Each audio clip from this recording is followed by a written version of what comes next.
Innal hamdalillah nahmaduhu wa nasta'inuhu wa nastaghfiruh wa na'udzu billahi min sururi anfusina wa sayyiati a'malina may yahdihillahu fala mudhillalah wa may yudlilhu fala hadiyalah. Asyhadu an la ilaha illallah wahdahu la syarikalah wa asyhadu anna Muhammadan abduhu wa rasuluhu wa habibuhu wa khaliluhu salawatullahu alaihi wa salamu wa barakatuhu wa ala alihi wa ashabihi ajma'in. Amma ba'du. Faya ibadallah, usikum wa nafsiya bitaqwallah, faqad fazal muttaqun. Qala Allah ta'ala fi kitabihil karim, ya ayyuhalladzina amanu taqullaha haqqa tuqatih wa la tamutunna illa wa antum muslimun. Wahai orang-orang yang beriman, bertakwalah kalian kepada Allah dengan sebenar-benarnya ketakwaan. Tingkatkanlah, jagalah, dan peliharalah ketakwaanmu itu. Dan janganlah engkau dan berusahalah selalu untuk menjadi seorang muslim yang sejati. Dan yang terpenting, janganlah kita sampai mati kecuali dalam kondisi Islam. Ahibati fillah, rahimani wa rahimakumullah. Waktunya kita bermuhasabah, waktunya kita tutup buku, mengevaluasi hasil kerja kita di bulan ini. Apakah segala upaya, segala ibadah yang telah kita lakukan di dalam bulan Ramadan ini menghasilkan atau jangan-jangan malah merugi? Apakah sholat yang kita kerjakan, puasa yang kita kerjakan, baca Quran, sujud, iktikaf, berbakti kepada orang tua, dan berbagai macam amal ibadah yang kita kerjakan, itu benar-benar menghasilkan kepada kita, benar-benar kita mendapatkan pahala darinya? Ataukah jangan-jangan target ibadah yang telah kita canangkan, banyak darinya yang terlupakan, banyak darinya yang ditinggalkan, banyak yang darinya dibiarkan? Bahkan mungkin di antara kita, di antara sebagian orang, ketika di akhir Jumat ini justru malah menyesal karena ibadah target yang telah ditetapkan tidak sesuai hasilnya. Kalau dalam urusan dunia, ya, kalau kita berbicara masalah dunia, maka dunia itu tidak lebih dari sebuah sayap dari seekor nyamuk. Kalau berbicara tentang dunia yang diperebutkan oleh 8 miliar manusia di permukaan bumi ini, maka itu tidak lebih dari bangkai seekor anak kambing yang cacat. Banyak orang bersedih hati, banyak orang kalut pikirannya, banyak orang yang stres gara-gara ketika dia tutup buku masalah dunianya, dia sedih karena dia mendapati catatannya merugi. Maka bagaimana dengan Ramadan kita? Hal ini tergantung bagaimana seseorang memandang Ramadan tersebut. Apakah dia memandang Ramadan tersebut sebagai karunia, ampunan, rahmat dari Allah Azza wa Jalla, yang mana di akhir bulan Ramadan, ketika kita selesai beribadah di bulan Ramadan, kita pulang dengan membawa pahala yang amat banyak. Namun, kalau kita memandang bulan Ramadan hanya sekedar rutinitas belaka, yang dia pergi, mungkin datang kembali, mungkin tidak, maka itu bukan sesuatu yang dianggap biasa. Ahibati fillah, rahimani wa rahimakumullah. Maka bagi yang memandang Ramadan ini adalah ampunan, rahmat dan karunia dari Allah Azza wa Jalla, ketahuilah ada 2 syarat diterimanya amal. Kita telah mempelajarinya, kita telah sering mendengarkan kajian-kajian dari para asatidz kita. 2 syarat tersebut adalah yang pertama, ikhlas lillahi ta'ala. Maka saat ini waktunya kita praktekkan, karena kita sedang hendak mengevaluasi ibadah-ibadah kita di bulan Ramadan. Syarat pertama adalah ikhlas lillahi ta'ala. Apakah ruku' yang kita lakukan selama bulan Ramadan, sujud kita, baca Quran kita, berbagi-bagi, bersedekah, dan berderma di bulan ini benar-benar kita kerjakan untuk lillahi ta'ala, benar-benar hanya untuk Allah semata? Ataukah jangan-jangan di pojok hati kita ada sebuah syahwat kecil yang mengintai di sana? Maka ditakutkan jika memang ada syahwatnya, itu dapat merusak amal kita. Maka di hari ini, di akhir Jumat ini, di dalam bulan Ramadan, waktunya kita mengevaluasi amal ibadah kita. Apakah ibadah yang telah kita kerjakan di bulan ini benar-benar diterima ataukah malah gagal? Syarat pertama ikhlas. Syarat kedua sesuai dengan sunnahnya Rasulullah SAW. Ada orang ketika beribadah dia telah ikhlas. Ada orang ketika beribadah dia ikhlas dan sesuai sunnah dalam pelaksanaannya. Namun ternyata di ujung sana ada sebuah penyakit yang siap mengintai untuk merusak amal ibadah kita. Apakah itu? Penyakit itu adalah ujub, takjub dengan dirinya. Jamaah sekalian, rahimani wa rahimakumullah. Kenapa Allah perintahkan setelah selesai Ramadan kita untuk bertakbir?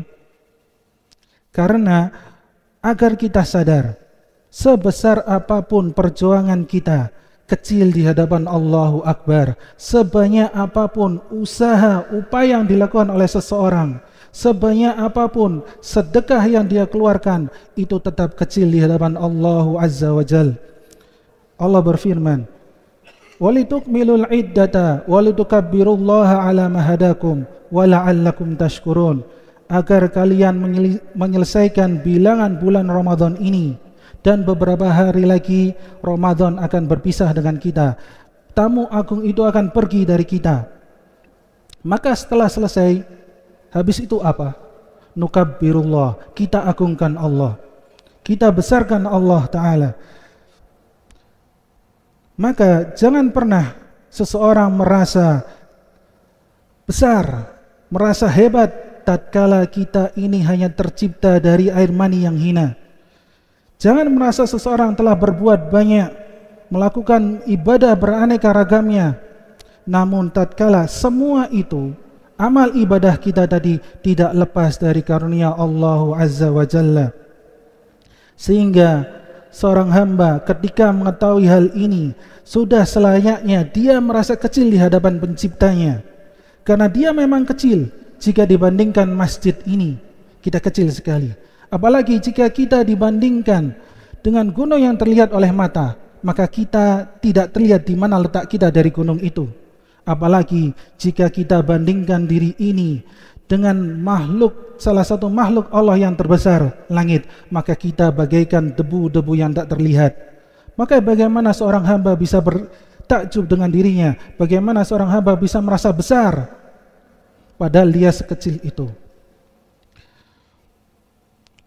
Ketahuilah, di antara satu hal yang menyebabkan amal ibadah seorang hamba itu hancur, amal ibadah seorang hamba itu rusak, hanya gara-gara satu penyakit, ijabur rajuli binafsihi. Seseorang takjub dengan dirinya, seorang merasa dia telah berbuat banyak, seseorang merasa dirinya lebih hebat padahal dia tidaklah ada apa-apanya.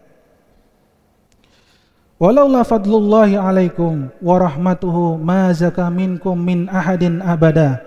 Kalaulah bukan karena rahmat Allah, kalaulah bukan karena karunia Allah yang melingkupi seseorang, melingkupi kita semuanya, ma zaka minkum min ahadin abada, kalian tidak ada satupun yang berubah menjadi orang yang baik, tidak bakalan ada. Walakinnallaha yuzakki man yasha, akan tetapi Allah lah yang bikin kita jadi baik. Allah lah yang bikin kita bisa duduk di masjid di saf pertama. Allah lah yang menjadikan diri kita mampu untuk berpuasa tatkala di luar sana banyak orang yang meremehkan bulan Ramadan, mereka tidak berpuasa. Maka jamaah rahimani wa rahimakumullah, terus kenapa kita harus bangga dengan diri kita? kalau ternyata semuanya itu berasal dari karunia Allah Azza wa Jalla. Setelah kita selesai menghisab, maka jaga amalan kita. Jangan sampai amal kita rusak gara-gara penyakit yang disebutkan di tadi. Jangan sampai hasil kerja kita, jerih payah kita dalam mencari amalan-amalan kebajikan ternyata sia-sia dan Allah jadikan debu-debu yang berterbangan. Di antara yang menjadikan seorang merugi dengan amal ibadahnya, dia telah berpuasa 1 bulan, iktikaf, baca Quran, bersedekah, berinfak, berbagi-bagi kepada orang lain.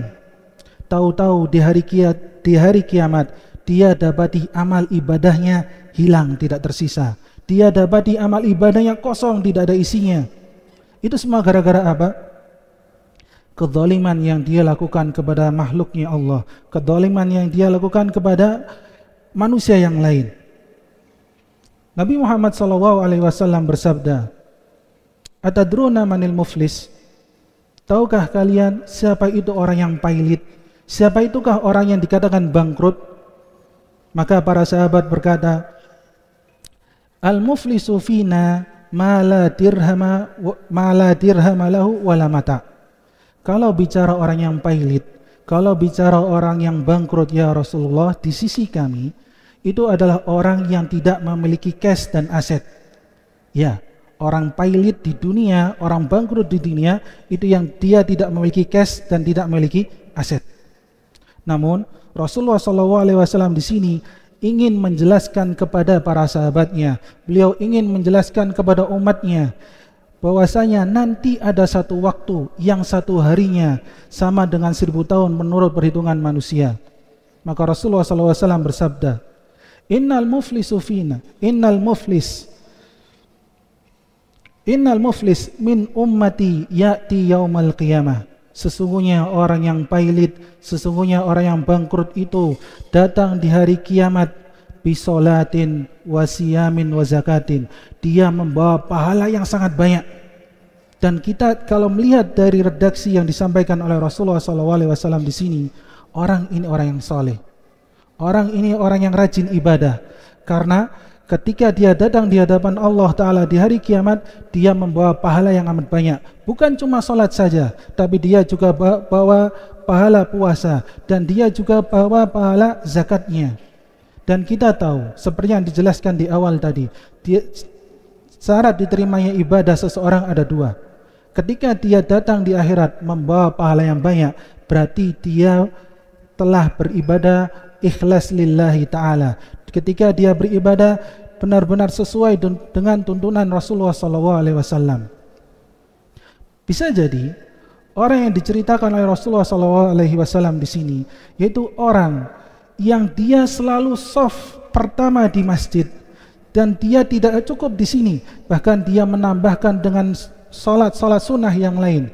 Bahkan mungkin tidak ada kata absen di kamusnya ketika masalah salat.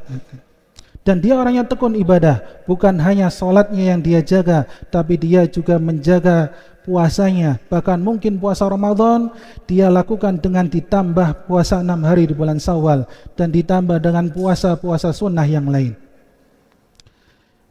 Orang ini orang yang baik, orang ini orang yang soleh.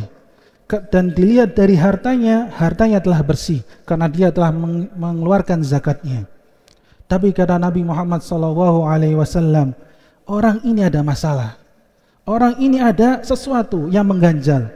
Ternyata dia punya masalah dengan makhluknya Allah Azza wa Jal. Hablum minallahnya baik, tapi hablum minan nasnya kurang. Maka Rasulullah SAW menyebutkan, wa ya'ti qad syatama hadha. Dia datang bukan hanya membawa pahala, tapi juga membawa dosa. Dosa apakah itu? Ternyata dia pernah menghina fulan.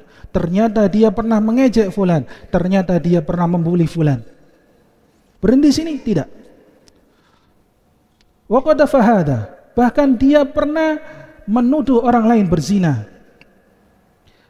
Wa akala mala hadha. Bahkan dia makan harta orang lain. Tidak mikir apakah itu halal atau haram, semuanya diembat.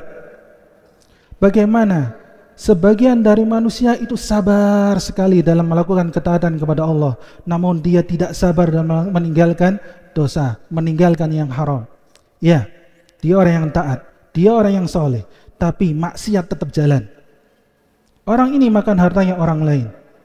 Wa syafaka dama hada, ditambah lagi dia mungkin menumpahkan darah orang lain. Wa dharaba hada, dia menyakiti orang lain, dia memukul orang lain. Maka orang-orang yang dizalimi dunia, mereka kumpul datang di hari kiamat menghadap kepada Allah Ta'ala, menuntut kepada Allah Ta'ala tentang kezaliman yang pernah dia lakukan di dunia. Maka dengan apa orang ini, dengan apa orang soleh ini membayar tuntutan orang yang datang kepadanya? Karena padahal di akhirat nanti tidak ada namanya harta, tidak ada namanya uang, karena semua ditinggalkan di dunia. Maka dengan apa dia membayar? Tidaklah dia membayar hanya kecuali dengan dua hal, hasanat wa sayyiat, kebaikan-kebaikan dan dosa. Maka orang-orang yang nuntut datang kepada Allah Ta'ala mengadu tentang fulan. Ingat, mungkin kita pernah berbuat zalim kepada orang lain dulu sekali, kita sudah lupa. Tapi ketahuilah, orang itu akan cari kita, orang itu akan mencari kita, dan Allah akan mempertemukan kita dengannya. Kenapa sampai seperti itu? Karena orang tadi butuh sekali kepada kebaikan. Maka ketika orang yang dizalimi datang kepada Allah, dia mengadu kepada Allah, ya Allah, hadza fulan ya Allah, pernah nyakiti ana. Ya Allah, hadza fulan ya Allah, pernah ngambil harta ana. Ya Allah, hadza fulan ya Allah, pernah mukul ana ya Allah. Fayu'ta hadza hasanati, fayu'ta hadza min hasanati wa hadza min hasanati. Maka Allah ambil kebaikan orang soleh tadi dan diberikan kepada orang yang datang menuntutnya.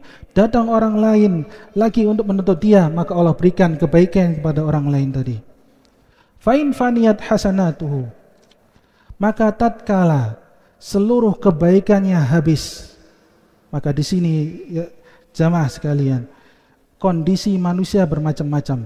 Di sana ada orang yang kebaikannya masih tersisa, berarti orangnya jarang berbuat zalim atau sedikit berbuat zalim kepada orang lain. Tapi ketahuilah, dia tetap akan dituntut dan dicari sama orang yang dizalimi. Maka tatkala seluruh kebaikannya hilang, seluruh kebaikannya habis, apa yang habis itu dilakukan? Qabla an yuqdha ma alaihi, padahal tuntutannya belum selesai, tuntutannya masih ada. Ukhidha min khotayahu, maka kesalahan, dosa orang yang menuntut diambil darinya dan dilemparkan kepada orang yang soleh tadi, dilemparkan kepada orang yang berdosa tadi. Maka ketika kondisinya dia tidak memiliki kebaikan, dosanya semakin banyak ke mata orang ini, bagaimana nasib orang ini? Thumma turiha finnar, neraka tempatnya. Allah terletakkan dia di neraka. Na'udzubillah min dzalik. Maka tolong jamaah, tolong sekali amalan kita itu jaga. Jangan sampai kita telah bersusah payah, bercapek-capek, mengeluarkan seluruh upaya kita untuk meraih pahala-pahala di dalam bulan Ramadan, menumpuk pahala-pahala kebajikan, tapi ternyata di akhirat justru kita bagikan kepada orang yang kita zalimi. Aqulu qouli hadza wa astaghfirullahu li wa lakum wa lisairil mu'minina wal mu'minat fastaghfiruhu innahu huwal ghafurur rahim. Alhamdulillahi rabbil alamin wa bihi nasta'inuhu ala umuri dunya waddin wassalatu wassalamu ala sayyidil mursalin wa imamil muttaqin wa qa'idil ghirril muhajjalin sayyidina wa maulana Muhammadin wa ala alihi wa ashabihi ajma'in. Amma ba'du. Ahibati fillah rahimani wa rahimakumullah. Beberapa hari lagi kita akan bertemu dengan Idul Fitri. Maka khatib di sini ingin mengingatkan ada beberapa adab yang terkait dengan hari itu. Adab pertama, dianjurkan untuk kita mandi sebelum berangkat sholat. Hendaknya dilakukan, hendaknya kita membersihkan diri kita setelah sholat fajar.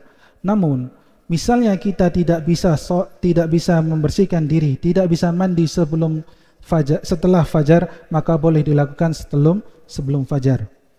Yang terpenting, niatkan hal itu untuk mendekatkan diri kita kepada Allah Azza wa Jal. Jangan sampai ada terbesit di hati kita untuk berbangga-bangga. Adab yang kedua, dianjurkan bagi kita untuk makan sesuatu sebelum berangkat salat. Rasulullah SAW ketika beliau sebelum berangkat, beliau makan kurma. Maka kita makan kurma. Apabila kita tidak mendapati kurma di rumah kita, boleh makan yang lain, boleh kue atau yang lainnya. Maka makanan tadi bisa kita bawa ke lapangan, bisa kita bawa ke tempat sholat. Siapa tahu karena kita tidak sempat makan di rumah, maka kita boleh makan di tempat sholat. Ajak anak-anak kita untuk makan bersama, untuk memakan sesuatu agar memastikan bahwasanya hari itu kita tidak sedang berpuasa. Dan jika ada makanan yang tersisa, mungkin kita bagikan kepada orang-orang yang ada di sana. Siapa tahu di antara mereka ada yang belum sempat makan sesuatu sebelum berangkat ke tempat sholat. Adab yang ketiga, bertakbir. Maka perbanyaklah takbir. Dan termasuk orang yang paling baik adalah yang paling banyak zikirnya. Maka jangan tunggu orang lain untuk bertakbir, baru kita ikutan takbir. Tidak, bertakbirlah dimanapun kita berada. Apakah itu di masjid, apakah itu di jalan, apakah itu di rumah atau di pasar. Bertakbirlah dengan lisan-lisan kita dan hayatilah dengan hati-hati kita. Adab yang keempat, pakai pakaian yang bagus, pakai pakaian yang indah. Innallaha jamilun yuhibbul jamal. Karena sesungguhnya Allah itu indah, cinta dengan keindahan. Pakailah pakaian yang indah, mahal tidak mengapa dan tidak mesti harus baru. Dan bagi para wanita, kalian tetap diperintahkan untuk taat kepada Allah Azza wa Jalla. Diperintahkan untuk taat dalam masalah memakai pakaian dan dalam masalah bermuamalah. Maka lakukanlah, berpakaianlah dengan sesuai syariat. Adab yang kelima, at-tahni'ah, mengucapkan ucapan selamat. Kepada siapa kita ucapkan ucapan ini? Kepada orang yang pantas mendapatkannya. Marilah kita saling mendoakan antara satu dengan yang lainnya. Taqabbalallahu minna wa minkum, taqabbal ya karim, atau minal a'idhina wal faizin. Semoga engkau termasuk orang-orang yang kembali kepada Allah, dan semoga engkau termasuk orang-orang yang sukses. Kita ucapkan hal ini karena kepada orang yang pantas, karena memang kita telah berjuang selama 1 bulan. Dan adab yang terakhir, dianjurkan untuk kita berangkat dari satu jalan dan pulang lewat jalan yang lain. Maka mulai dari hari ini kita pikirkan dari mana kita akan berangkat dan lewat mana kita akan pulang. Ahibati fillah rahimani wa rahimakumullah. Hari ini adalah hari Jumat. Di dalamnya banyak sekali keutamaan. Di dalamnya ada doa-doa yang mustajab. Di dalamnya dianjurkan untuk memperbanyak salawat kepada Rasulullah SAW. Terlebih lagi ini hari Jumat di bulan Ramadan, Jumat terakhir di bulan ini. Maka gunakanlah dengan sebaik-baiknya, jangan sampai kita sia-siakan. Innallaha wa malaikatahu yusholluna 'alan nabi ya ayyuhalladzina amanu shallu 'alaihi wa sallimu taslima. Allahumma salli wa sallim ala abdika wa rasulika sayyidina wa maulana Muhammadin wa ala alihi wa ashabihi ajma'in. Allahumma ighfir lil mu'minina wal mu'minat walil muslimina wal muslimat al ahya'a minhum wal amwat innaka sami'un qaribun mujibud da'awat. Rabbana taqabbal minna innaka antas sami'ul alim. Rabbana wa tub alaina innaka antat tawwabur rahim. Rabbana zalamna anfusana wa illam taghfir lana wa tarhamna lanakunanna minal khasirin. Rabbana la tuzigh qulubana ba'da id hadaitana wa hab lana innaka antal wahhab. Rabbana atina fid dunya hasanah wa fil akhirati hasanah wa qina adzaban nar. Wa subhana rabbika rabbil izzati amma yasifun wa salamun alal mursalin walhamdulillahi rabbil alamin. Aqimissalam. Al Furqan TV, saluran pendidikan, dakwah dan inspirasi Islami.